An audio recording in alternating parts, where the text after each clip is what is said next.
Melissa will be a better mother than you ever were, Mark declared, tossing the divorce papers onto our kitchen counter. She's younger, more patient, and the kids already love her. I stood there, gripping my coffee mug so hard my knuckles turned white, but my voice remained steady. Is that what you really think, Mark? My name is Emma Parker, and at 35, I never imagined I'd be standing in my kitchen listening to my husband of 12 years explain why his 26-year-old mistress would be a better mother to our children. The kids need stability, he continued, running his hand through his graying hair. Your constant work trips, the late nights at the hospital, it's not fair to them. Melissa can be there full-time. I took a slow sip of my coffee, letting the bitter taste ground me. As an emergency room nurse, I learned to stay calm in crisis situations. This was just another emergency, albeit a personal one.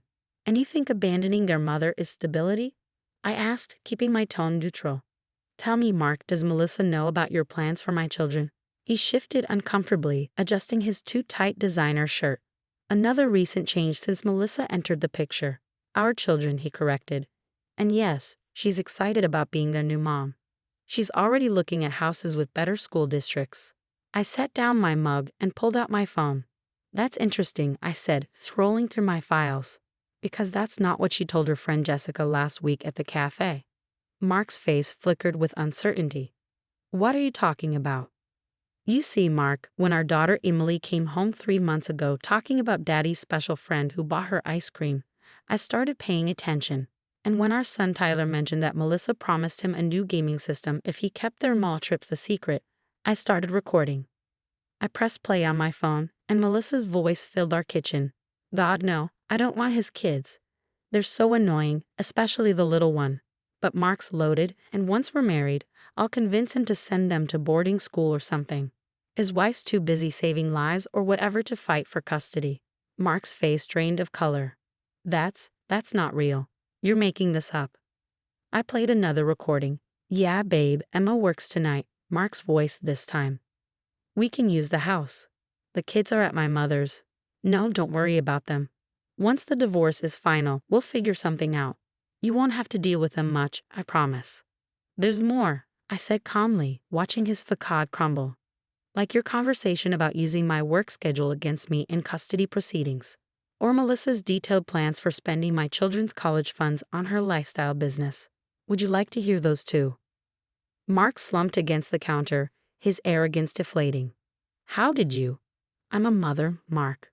I pay attention. And while you were busy planning your new life with Melissa, I was protecting our children. Emma, we can talk about this, he started, but I cut him off. Oh, we will talk about this. Tomorrow with my lawyer. She's very interested in these recordings, especially the parts where you and Melissa discuss hiding assets before filing for divorce. I picked up the divorce papers he'd thrown at me. By the way, your mother called yesterday. Apparently, Emily told her about Melissa's promise to get rid of that old nurse so she could be their new mommy. Your mother was disturbed. Mark's face had taken on a sickly pallor. His mother, a former family court judge, had always been our biggest supporter.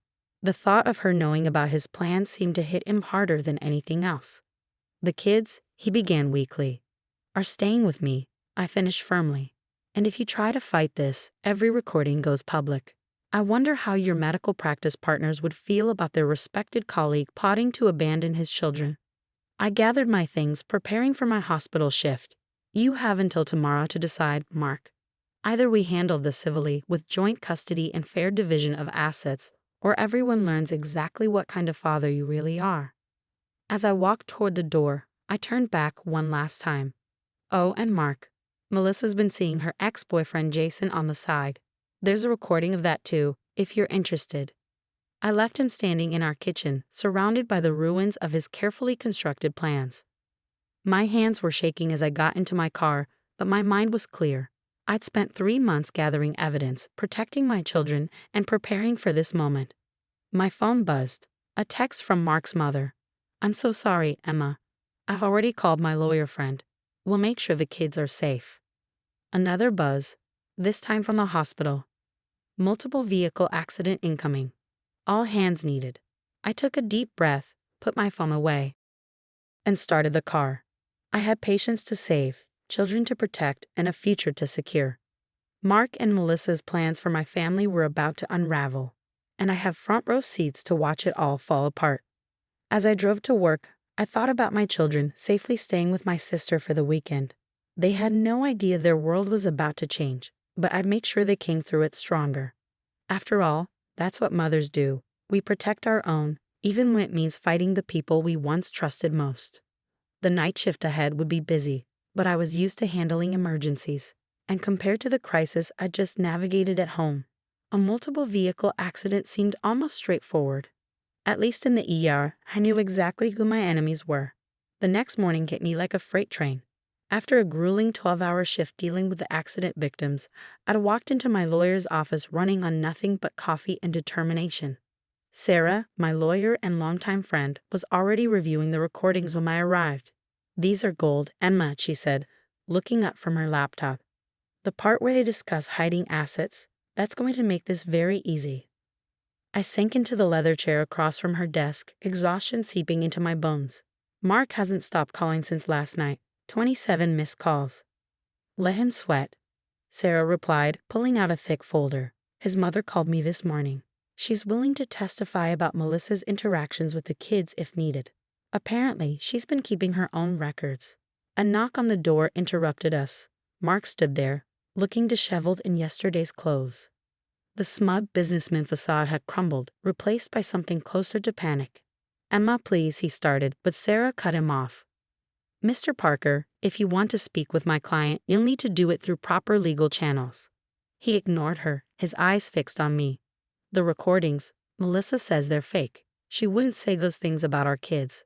I pulled out my phone, too tired for games. "Would you like to hear the one from last Tuesday, when she told Emily that mommy doesn't love her enough to stay home?" Mark's face crumpled. "I didn't know." "No, you didn't?" I agreed. "Because you were too busy planning your new life to notice what was happening to your children. Did you know Tyler's grades have dropped? That Emily's been having nightmares?" Sarah cleared her throat. "Mr. Parker, we have a proposed settlement agreement prepared. I suggest you review it with your lawyer." I watched as Mark skimmed the documents, his face growing paler with each page. Joint custody, but primary physical custody would be mine.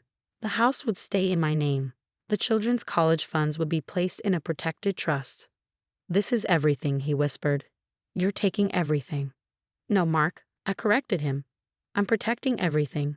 Our children, their future, their stability. The things you were willing to sacrifice for Melissa." His phone buzzed. The look on his face as he read the message told me everything I needed to know. "Let me guess," I said quietly. "Melissa's not happy about the recordings." He slumped into a chair. She's leaving. Says this is too much drama. That I promised her an easy divorce and comfortable life. Not this." Sarah handed him a pen. "The settlement, Mr. Parker. Either sign it now, or we take this to court with all the evidence." As he reached for the pen, another knock echoed through the office. This time, it was Mark's mother, Patricia, her silver hair immaculate as always, her expression carved from stone. "I thought I'd find you here," she said to Mark. "The hospital board would like to speak with you.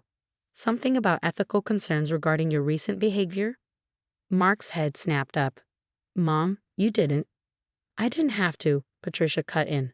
"Emily told her pediatrician about Melissa's promises and threats. The doctor, being a mandated reporter, felt obligated to inform the relevant parties." I watched as the last pieces of Mark's world crumbled around him. His carefully constructed plans, his dreams of a fresh start with Melissa, his reputation, all of it falling apart in this small office. He signed the papers without another word. As he stood to leave, Patricia blocked his path. "One more thing," she said, her voice ice cold. "I've spoken with Emily's therapist. We've documented every interaction between Melissa and the children. If either of you come near them without proper supervision, the recordings won't be your only problem." After they left, I finally let the tears come. Sarah pushed a box of tissues across her desk, giving me a moment to collect myself. "You did good, Emma," she said softly. "The kids are safe. That's what matters." My phone buzzed with a text from my sister. "Kids are asking about pancakes for dinner. Coming home soon." Through my tears, I smiled. Pancakes for dinner, our family's traditional comfort food. Tonight, we need it. Just one more thing, Sarah said as I gathered my things. The hospital board, they're not just concerned about Mark. They're impressed with how you handled everything while maintaining your professional responsibilities. The head nurse mentioned something about a promotion. I paused at the door, thinking about the future stretching out before us. It wouldn't be easy. Divorce never is, especially with children involved.